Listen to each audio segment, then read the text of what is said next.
the fact that we really need to care, that it really matters, but it doesn't just, we care, oh, it matters, but then we go continuing to build our systems, operate our platforms the way we're doing it. There's probably a lot more interest in sustainability because we've had so many more effects from global warming, climate change.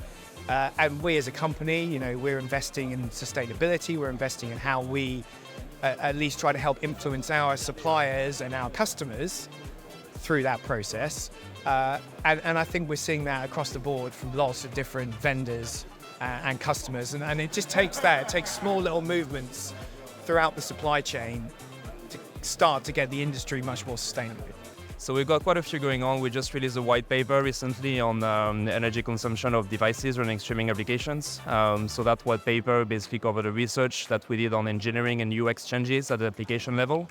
We managed to benchmark a few of the most popular devices, found out that game consoles are actually using a lot of energy compared to a small Sky Park or an Amazon Fire TV, which led us to get in touch with those console manufacturers and trying to work with them on how to reduce the energy consumption of their devices, leveraging media applications, which are actually the second type of application used after video games on their consoles. So that's a good example of what is the outcome of our white paper. What we also emphasize highly on is try to reduce the need for scarce resources. So if you look at our products, say 5 to 10 years ago, the balance of products and the replaceability of those products was very different than what it is now. And there you can see that as a company, we really take this serious. Obviously, we have to be honest, we still got big steps to make here. So I don't want to say we're there yet, but it is on the agenda. The good news is that there's a lot of cost pressure in the market right now. It turns out that when you build a more sustainable infrastructure, it also tends to reduce cost, because I'm not using as much energy. So guess what? The energy cost in my data center goes down. I don't need to buy as many servers. Internally, obviously, we're transforming our entire, our vendor supply chain, right? So we're putting sustainability KPIs onto our suppliers. We're certainly trying to source technology components and other pieces in there and comply with a lot of the regulations and standards. So we've got a whole initiative. We have a whole team internally now that are focused on sustainability, analyzing the business, looking at where we can improve what we're doing across the board, from the technology we build and sell all the way through to how we manage our own waste, from our offices and our own IT components.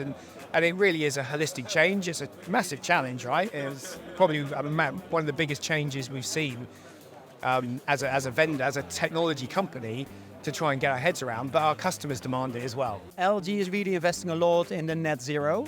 We got lots of communication about it as well, and actually it's communicated across our portfolio, so that it also really touches on the B2C side of our business, I must say. What we see actually with our products, we really are looking to a circular production chain and a complete circular value chain in that sense. The stable marketplace essentially showcases vendors that have either made a step ahead on their sustainability journey by joining several frameworks like the SBTi or the CDP or the UN Global Compact, but as well as showcasing vendors that have a sustainable product or feature. Like the Bitmovin Eco Mode player is featured there because it is one of the building blocks of building a sustainable video platform, right? And that's our ambition, that by 2025, we have a fully fledged sustainable marketplace where, as a customer, as a broadcaster, you're able to go in and pick your features and products not only based on cost and performance, but on sustainability. You have to be doing it. It's not a choice. It needs to be part of the ecosystem. So yeah, we've got a lot of initiatives going on. Like I said, an entire team really focused on it. There's this growing drumbeat that is not just, yes, we care about sustainability, but we care and we're starting to take action.